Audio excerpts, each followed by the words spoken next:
Eli tervetuloa seuraamaan. Näette todella vauhdikkaa esityksen ensimmäistä kertaa metsämessujen historiassa.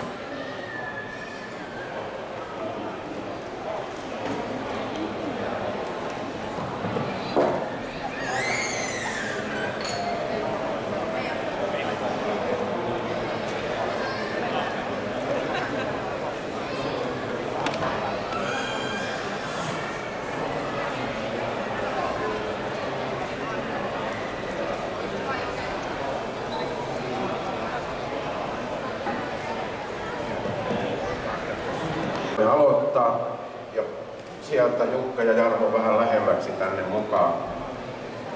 Meillä on täällä 4-henkinen joukkue. Lähdetään vaikka täältä Jukasta liikkeelle, niin kerrotko vähän mistä tulet ja miten teet päivätyöksesi, vai onko se tätä kisaamista vai teetkö jotakin muuta? Ja kuinka kauan olet ollut kisailija? Mä oon Perämään Jukka Kuortonelta ja kisaamassa on ollut 90, kun ensimmäinen koskaan alkanut päivätyökseen rakennuksilla. Sitä ennen olin metsurina 16 vuotta. Ja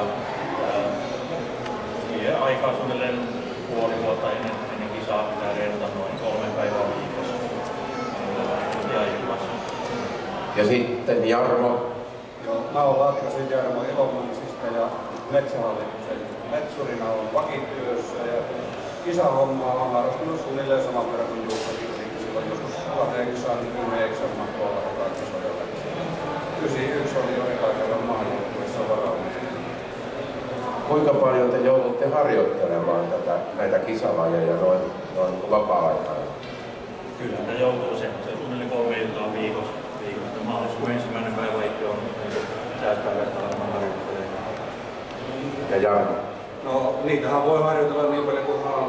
Nyt on rehellisesti vähän laiskempi ollut harjoittelemaan, mutta voi olla 3 kertaa enemmän kissoa, koska se harjoittelua. No nyt kun te olette kisaatte niin sanotusta Suomen mestaruuksista ja myöskin sitten maailmanmestaruuskisoissa olette Suomen edustusjoukkueessa, miten se menestys, Jukka? Suomen mestaruuksia on 9 kappaletta yhteensä ja kilpailuttavia Suomen mestari. Viron mestaruuksia on 5 kappaletta ja nyt syksyllä käytiin Puolassa, niin Puolan mestaruus tuli sieltä vielä. Maailman mestaruuskilpailusta 2 kappaletta henkilökopiaa ja joukkueen kulta 2012 vuonna. Ja tämä Jarmo oli mukana, niin saatiin jo viimeinen tänään. No Jarmo, mites omat menestykset? No kyllähän niitä mitalia on ollut tässä tasolla ihan riittävästi. Maailman mielestäni palkintoja ei tarvitse sen nekaapukin, niitä on joutunut. Mutta siitä huolimatta vielä intoa on, että lisätään sitten kaappiin pituutta, eikö niin? Ja sitten meillä on Sumokin ry:stä Ari Rautio, joka toimii kilpailutoimen johtajana, eikö näin? Kerrotko myöskin vähän taustoista? Sulla on siinä oma mitta. Joo, eli tässä pari vuotta sitten, kun tämä kilpailutoiminta järjestäytyi ja perustettu tämmöinen Sumokin ry. Ja siihen kuuluu nämä kilpailijat ja sitten on myös tämmöisiä kannattajajäseniä, yhdistyksiä, tukijoita. Ja kuka vaan, kuka on kiinnostunut tästä lajista, voi liittyä tähän yhdistykseen. Ja lisätietoa löytyy myös netistä, eli sumoki.fi on tämä nettiosa, jossa pystyy katsomaan näistä kilpailulajeista ja säännöistä ja liittymään myös sitä kautta tähän yhdistykseen. Kuinka paljon on tällä hetkellä sellaisia, jotka kiertää näitä kisoja? Olen ymmärtänyt, että meillä on vuosittaiset SM-kisat ja sitten on MM-kisat. Voit kertoa vähän molemmista. Joo, eli nyt on pitkän aikaa järjestetty SM-kisat viikkoa ennen juhannusta Mustossa. Siellä on usein jotakin tapahtumaa metsäkulttuuripäiviä, teollisuuspäiviä tai muilla niiden yhteydessä. Ja siinä on tämmöinen myös karsinnasjoukkelu samalla, eli nyt ensi syksynä on Puolassa MM-kilpailut ja ensi kesänä SM-kilpailut 3 parasta joukkoja. No, kuinka paljon MM-kisoissa on eri maiden edustajia? Minkä verran siellä on maita mukana? Noin 30 maata on mukana tässä kilpailutoiminnassa ja siinä on tämmöinen IAC-järjestö, joka sitä pyörittää tätä kilpailutoimintaa, tätä Hallonin kilpailua. Sitten välivuosina on 4 kertaa tämmöinen Euroopan mestaruuskilpailu. Viime kesänä meillä oli myös siellä kyllä kilpailijoita. Ei tosiaan ykkösjoukkoja, mutta kuitenkin oli kilpailijoita ja ihan oli. Mikä on ollut se idea tässä? Onko se ollut vain kilpailun vietti vai onko siinä ollut joku muu tarkoitus, kun on lähdetty tällaisia moottorisahan kilpailuja järjestämään? Kyllä se tämä metsätalouden imago on yksi tekijän kanssa juuri se, että pidetään tätä myös metsurin puolen kilpailuja tulla. Sitä on ollut tuota paikassa tukkilaskin saada, että kyllä oli vielä metsätalouden siinä tosiaan pyrimme siihen, että huomaa semmoista olosuhteista, että kilpailijat menestyvät tällä kansainvälisellä. Niin, ja varmaan siinä samalla sitten taustalla on ne oikeat työmenetelmät, turvallisuusasiat ja muut sen kaltaiset. Mutta nyt voisi kysyä vielä varsinaisilta kilpailijoilta, että onko se vielä se alkuperäinen idea, se päätarkoitus vai kuinka paljon te joudutte olemaan mannekiinina ja sahaesittelijöinä, koska olette menestyneet maailmalla näissä kisoissa, niin varmaan kysyntää näihinkin tehtäviin löytyy. Kyllähän tämä aika vähän on sellaista mannekiinin isäpuolta. Enemmänkin voisi siis olla. Kyllä tietysti. Entä Jaro? No suht vähän, että joku kerta saattaa joku pikkuinen esiintyminen kuussa. Kyllä tämä enemmän on niinku harrastuksen ja kisa mielessä tällä. Näin. No sitten niin kuin kaikissa MM-joukkueissa ja isoissa kisoissa, niin formuloissa, niin myöskin täällä moottorisahaus-kisojen puolella, niin on omat tallit jokaisella. Ja nyt täällä meillä on sitten Husqvarnan tallin edustaja paikalla ja meillä tallipäällikkönä tässä seisoo Tuomas Kuivamäki Husqvarnalta. Voisit vähän kertoa, miten Husqvarna on mukana tässä kisatoiminnassa? Joo, mä aloitan kertomaan lyhyesti itsestäni, eli Husqvarnalla töissä, ollut 17 vuotta, nyt tuli just täyteen. Ja tämmönen metsäpuolen asiantuntija ja sitten vähän tätä kilpametsätoimintaa siinä kanssa styyrataan. Ja niin kuin monessa yrityksessä, yrityskulttuurissa puhutaan budjetista, niin meillä on myös budjetoitu raha sitten tähän kilpametsätoimintaan. Me pyritään siihen, että kaverilla on sitten meidän koneet käytössä, meidän varustus käytössä. Ja sitten pyritään tukemaan kilpailun osallistumista. Toki se on vähän rajoitteista viime aikoina siinä tiukkojen taloustilanteen ja budjettien takia, mutta niin paljon kuin mahdollista tietenkin. Tuossa kohta näette noita sahoja, ne on vielä tuolla taustalla, mutta näyttää siltä, ettei ole ihan kaupasta ostettavia sahoja.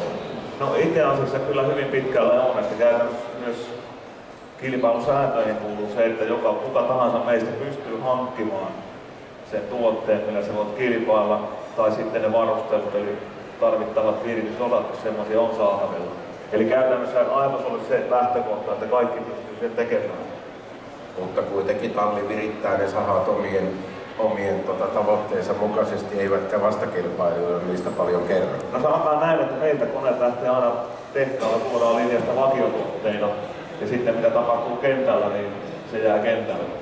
Onko niin, että sen saa virittää sitten ihan mielensä mukaan? Kyllä aina kilpailua, niin tuomarit yleensä tarkistavat sahat ja katsovat, että ne tulovarusteet ja osat ovat siinä kunnossa, että ne on kaupasta ostaa. Kaikki toimii pitää. Tuleeko hylkäyksiä tästä syystä? Joskus pitää pyytää vaihtamaan sitten Sitten näistä kilpailulajeista. Meillä on tässä nyt karsintakisa, joka on yksi kilpailulaji, ja sitten on teräketjun vaihtuvuus ihan sen jälkeen. Mutta mitä muita lajeja kuuluu tähän kisaan? Joo, eli teräketjun karsinnan lisäksi on tällainen tehtävä kuin altapäältä sahaus, eli 35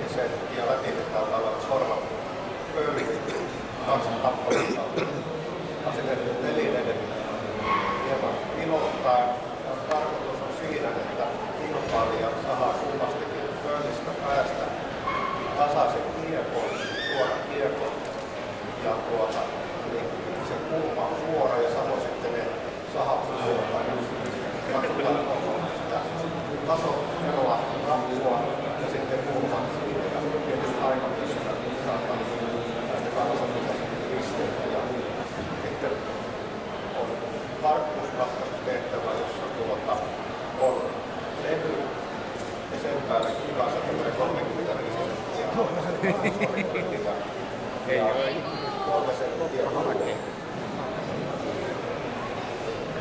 Joo, eli 3 senttiä purua ja tarkoitus, että kilpailija sahaa sen kiekon niin lähelle sitä levyä kuin mahdollisesti. Mitataan kuinka monta milliä jää sahamatta ja samoin sen pääsuoruus mitataan. Se tarkkuus menee nollille, se pikkasenkin raavaa sitä levyä. Siinä on tämmöinen helppo peli. Ja sitten on kaato. Joo, kaatotehtävä on. Ja nyt viime aikoina on ollut Lustolla järjestetty SM-kiloja kisoja niin tolpilla se kaato. Eli kilpailupaikalla on putket, joihin on asetettu nämä 17 metriä pitkät tolpat ja 15 metrin etäisyydeltä tyvestä, niin mitataan se kaato tarkkaan. Samoin sitten kannossa on nämä leikkaukset, että ne ovat tiettyjen mittojen mukaan, mistä nämä pisteet. No kuinka tarkkaa se kaatotehtävä käytännössä on sitten siihen maaliin nähden? Siellähän on joku keppi, johon sitten osoitetaan sen. Ja asettaa sen kepin, tai sanon niin, se keppi tulee ja se määrää sen suunnan. Ja kyllä parhaat siihen sentin 2 sisälle saavat sitä. Ja MM-kisossakin niin kyllä se on ihan useampi kilpailija usein saamisen täydet pisteet siitäkin. No tuosta vielä nyt tästä kisajoukkueen valinnasta, että kun on nämä SM-kisat, niin sieltäkö sitten valitaan se MM-kisajoukkue ja montako jäsentä siinä on mukana? Joo, tosiaan tähän saakka on valittu se SM-kisan perustava 3 parasta kilpailijaa. Ja täytyy aina vuosittain päättää ne vastaukset, mutta näillä on menty tähän saakka. Ja niin kuin tuossa jotain sitten mainita, niin seuraava MM-kisa on nyt sitten Puolassa. Kyllä. Joo, eli ensi vuonna syyskuussa on Etelä-Puolassa MM-kilpailu.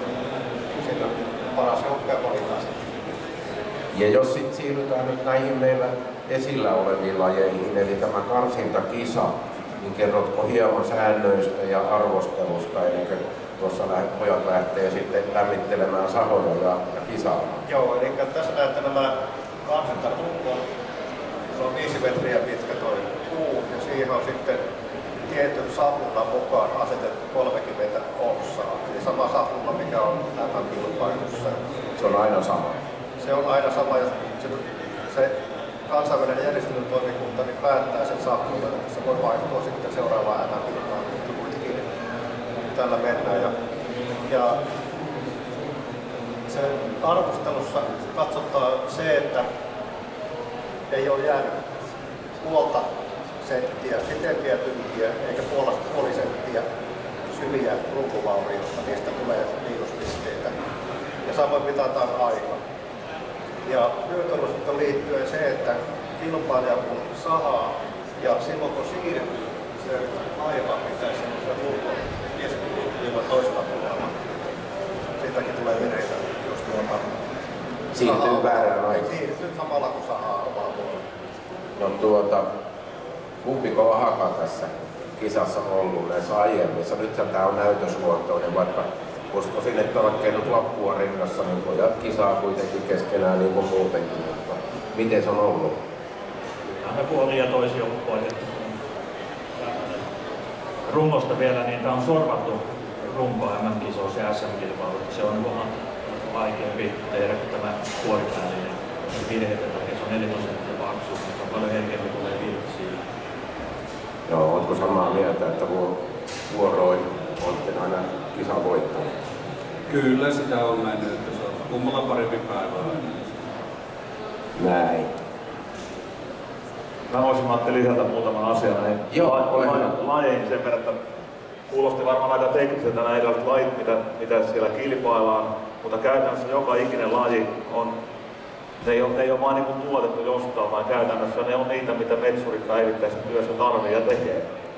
Ja just kun esimerkiksi siinä tulee se laipan tai teräketjuvaihto, laipan kääntö, eilen käytiin läpi täällä sahan huoltoa, on hyvä kääntää se laippa.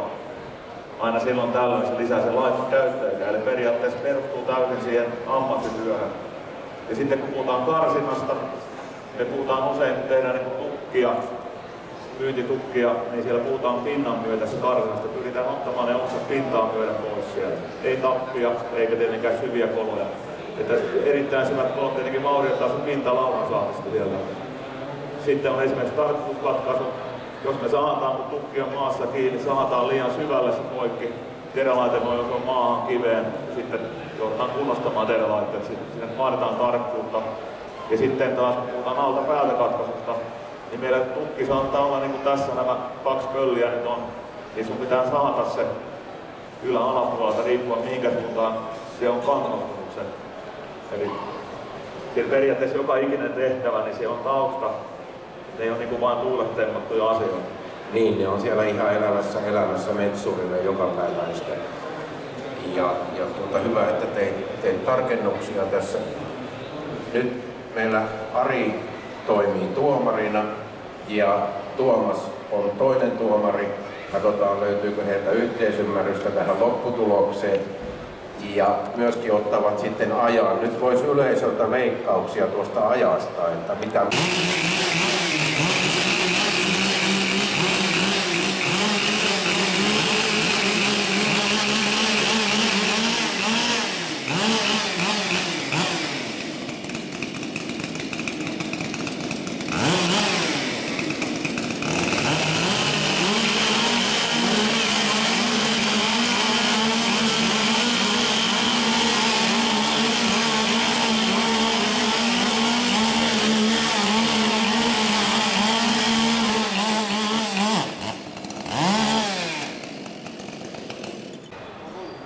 Niin. Ja nyt tosiaan olosuhde on vähän erilainen. Tämä on tietenkin se normaali olosuhde metsätyössä, mutta varsinaisessa kisasuorituksessa on korvattu pölli, niin siellä on uusi muoto käytännössä. Samoin sitten katsotaan tulkilla sitten, jos sahan teräketju on punassa puuta niin paljon, että siitä tulee yli 5 millin ruukuvaurioita. Näistä tulee sitten virheitä.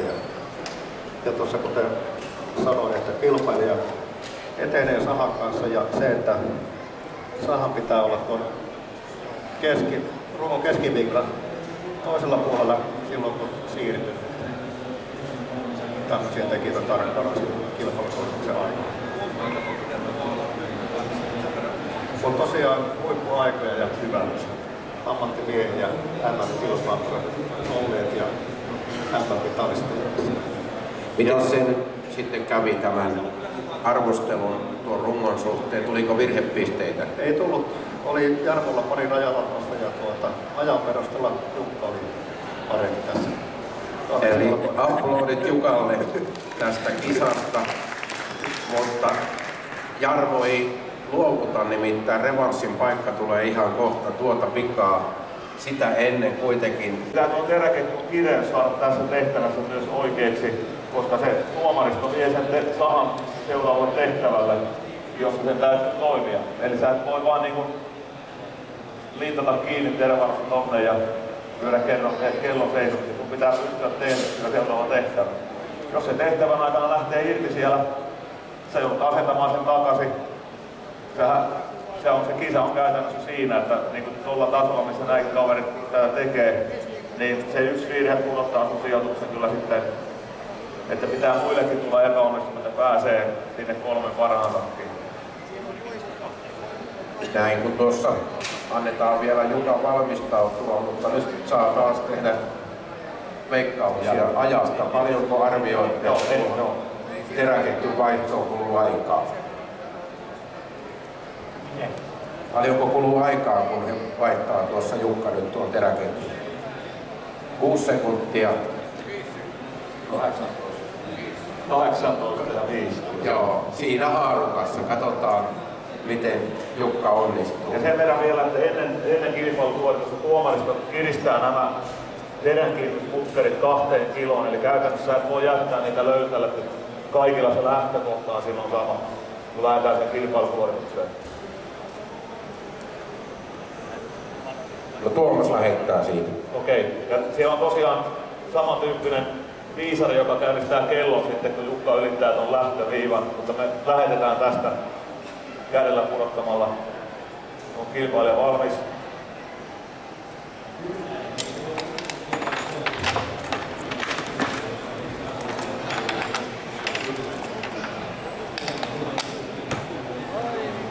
Voi roiku tämän tehtävän jälkeen. Ja tosiaan kohtuu hyvällä ajalla se menee, että käytännössä kaveritkin vetää treeneissä 8 sekuntia parhaimmillaan. Suomen epämerellä paras aika alkaa 7, mutta käytännössä siinä kilpailutilanteessa, ja niin kuin huomaatte, niin kaikilla on ketju vähän eri paikassa, työkalu eri paikassa, ajan pysähdysnappula eri paikassa, eli se on tämmöistä hieno säätöä loppuun asti. On kilpailija valmis?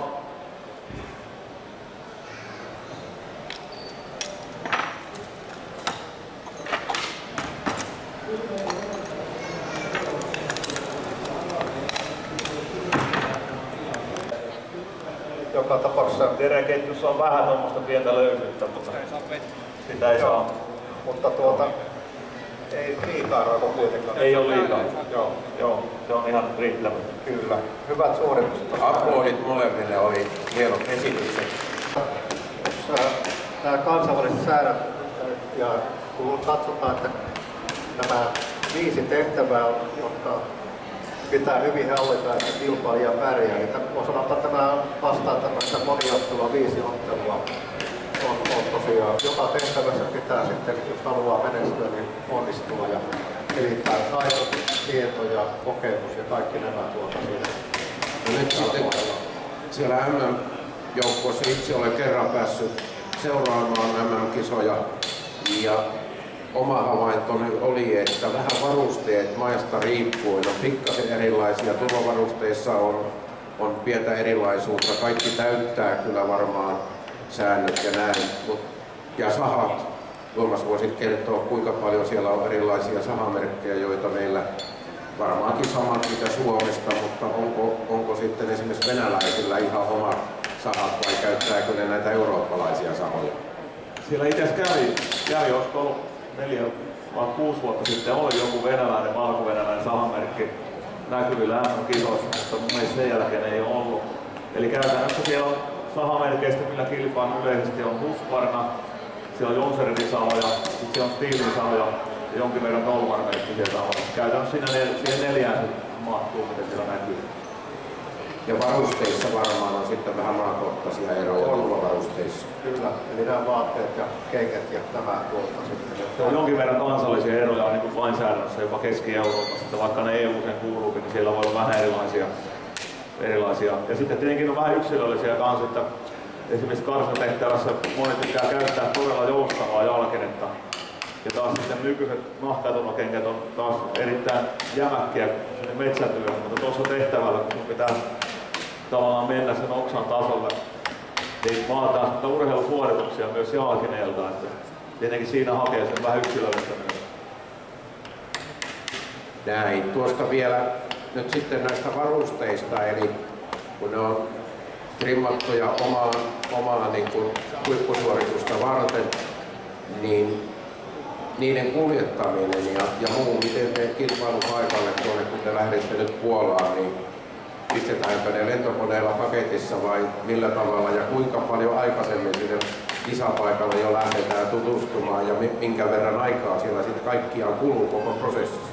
No itse asiassa tässä tämmöinen harjoituspatkahan tässä oli syyskuussa, eli Jukka ja Tarvo ja sitten Esa-Pumelius olimme tuolla Puolassa tämmöisessä niin heidän mestaruuskilpailussa. Näemme vähän, että tällaiset kilpailujärjestelyt siellä ovat ja menimme pikkupussilla sinne.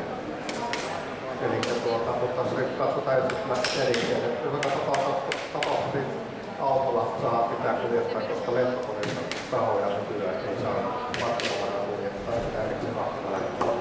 Näin. Entä sitten huoltojoukkue vielä, että sinun lisäksi kuinka paljon teillä on sitten huoltohenkilöitä mukana? No sanotaan virallisessa joukkueessa nämä kilpailijat, joukkuejohtaja, tekninen johtaja. Tekninen johtaja on siinä tällä kilpailutehtävillä tarkkailemassa, että tuomarit tekevät omat mittauksensa ja työnsä asianmukaisesti. Ja tuomarit nimeää aina järjestäjämaa. Joo, järjestäjämaa. Ja se on melkoinen projekti tämmöinen MM-kilpailun järjestäminen. Siinä 30 maata tulee toista kilpailijaa ja sitten osalla maista on myös tämmöinen juniori kilpailija, alle 21-vuotias kilpailija, niin saattaa olla 34 henkeä joukkueessa. Ja sitten myös tämä kuunteli joukkuejohtaja tekee, jos siinä on 200 henkeä sitten helposti tulla. Ja sitten tämä kilpailuorganisaatio, silläkin on kymmeniä henkilöitä vähintään ja sitten tuossa on tuomaritehtävissä vaatii tällaiset resurssit. Ja siellä ollaan kuitenkin useampi päivä, niin onko nyt niin, että se on vain tuo kisa ja sitten kotiin vai onko ohjelmaa kilpailijoille järjestetty? On yleensä esimerkiksi viime syksynä Sveitsissä, niin meillä oli siinä järvellä alkalla tämä kilpailu Talpeen juurella ja Sveitsissä ja siellä järvellä oli tämmöinen risteily ja samoin siitä oli järjestetty vuoristoon tämmöinen Jumalan tutustumismatka, että jotakin tämmöistä paikallista lähdettä siellä myös. Niin, eli ei pelkkä kilpailu, eli hyvä. Siinä mielessä, jos kiinnostaa, niin siinä matkailuhan aina avataan. Joo. Niin nuoria niin ei muuta kuin ilmoittautumaan sumokiin ja harjoittelemaan. Ja uskoisin, että niin Jukka kuin Jarmokin on aina valmiita antamaan opastusta ja neuvoja. Ja ei siinä ammattikateutta sillä lailla varmaankaan ole. Kyllä, nyt kun sitten tämä kilpailijat hyvin autista näitä neuvoja antavat, tulee uusi aloittelija ja ihan äskettäin aloitti yksi kilpailija kilpailukaasupuolta ja Jukka on häntä opastanut ja hän on ollut tässä kesällä Euroopan mestaruuskilpailussa 10. Eli todella hyvin päässyt mukaan tähän. Näin, nyt meillä näyttää olevan taas siellä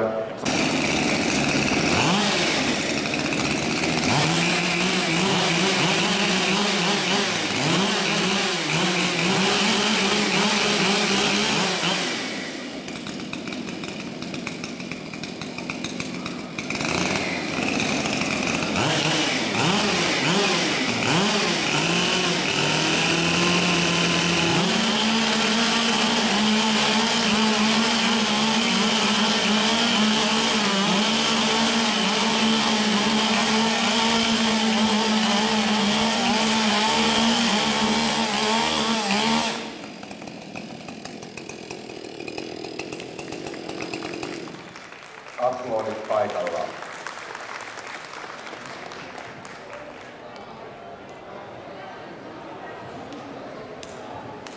Täältä Jarmo otti ajan 503, eli reilu sekunnin paremmin kuin ekalla kierroksella, mutta...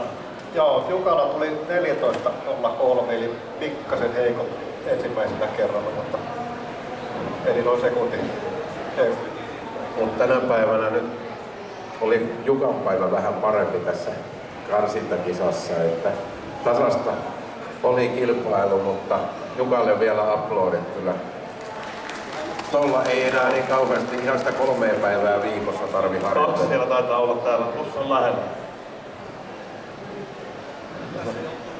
Joo, eli kun katsotaan sitä kilpailusuoritusta ajan lisäksi myös nämä mahdollisesti virheet vaikuttavat siihen, eli onko tynkiä tai sitten runkovaurioita, niin puoli senttimetriä pidempiä oksia. Pari 3 semmoista. Siinä on 1. Tässä on selvä oksa Jarmolla. Kaksi oksan tynkää. Eli tossa ehkä on vähän, mutta tosiaan olosuhteet ei ole ihan samat nyt molemmille. Tietenkin on myös voitu ehkä vaihtaa pölli keskenään. Eli yksi tynkä vastaa 20 pistettä ja 60 pistettä pois sitten menisi tuossa Jarmon suorituksessa. Niin, eli siinä nyt ei sitten voittaja ei muuttunut. Joo, kyllä. Eli yksi virhe on 5 sekuntia ajassa, että se menestyminen vaatii, että on puhdas suoritus, että ei ole virheitä, niin yleensä näin. näin, jos meillä puhutaan 13 sekunnista, niin se 1,5 sekuntinen eli se virhe kyllä vie sitten siitä kisasta voiton mahdollisuuden. Ja tosiaan sitten kansallisen kilpailun, samoin kuin Suomessakin SM-kisossa tuomarit tarkkailevat myös sitä liikkumista ja että kilpailija kun sahaa, niin se sahan laipa pitää ylittää tämän keskilinjan silloin kun siirtyy eteenpäin. Saako laipa kärki sitten, että muuten siitä tulee siirtymävirheitä pois. Näin. Nyt voitte valmistautua Otetmiina ja Tuomakselle taas siitä lähettäjätehtävä ja arvostelutehtävä Arin kanssa. Onko kilpailija valmis?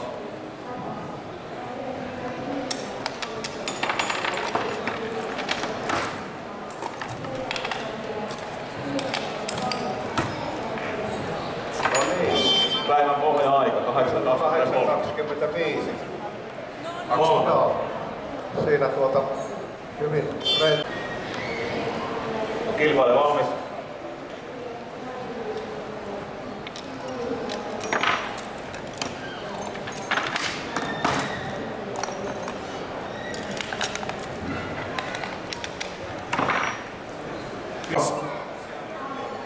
Ja Ari, niin nyt meillä ei ole palkintoja, koska meillä oli tämmöinen esittelynäytös, mutta me ei tiedä sitten tuosta Husqvarnasta, että kyllä mä ajattelin vähän tästä pääpalkintoa, kun kumminkin voittajalla on moottorisaha tänään. Mä käyn noutamassa tuolta ihan pieni hetki. No niin. Wow. Joo, se on hyvä, että meillä on tämmöisiä tukijoita kilpailutoiminnalle, eli tää meidän sponsorit tukijat paitsi tämmöisiä tavarapalkintoja myös rahaa sitten antavat pystyä järjestämään SM-kilpailut ja myös toimittamaan joukkueen tuonne. No niin, sieltä. Näin, eli Jukka Perämäki otti tänään kirkkaavan mitalin ja hänet palkitaan sitten moottorisahalla. Onneksi olkoon Jukka ja kiitos erittäin paljon, että tulitte tänne. Tuodaan vähän lajia esille isommalla yleisöllä. Näitä löytyy varmaan tuolta Husqvarna-osastolta enemmänkin, että jos kiinnostaa, niin käykääpä tutustumassa, vai onko? Joo, ja lupaan saman palkkion sille, joka voittaa Jukan näissä lajeissa tässä tänään, että tervetuloa. Siellä on saman palkintona kyllä siitäkin. Joo, ja kuka on kiinnostunut tästä kilpailutoimista, tästä toiminnasta, niin tietoa löytyy netistä ja Sumokin on tämä yhdistys, tätä kilpailutoimintaa pyörittää ja sumokin.fi on se nettiosoite, jossa löytyy tietoa. Eli käykää tutustumassa ja toivottavasti seuraatte nyt vähän uudemmalla innolla myöskin tämmöisen MM-joukkueen taistoja sitten tuolla Puolassa ja olette kannattamassa. Lämpimät kiitokset Jukalle, Jarmolle, Arille ja Tuomakselle ja teille hyvä yleisö. Me jatkamme noin 15 minuutin kuluttua ja silloin meillä on esillä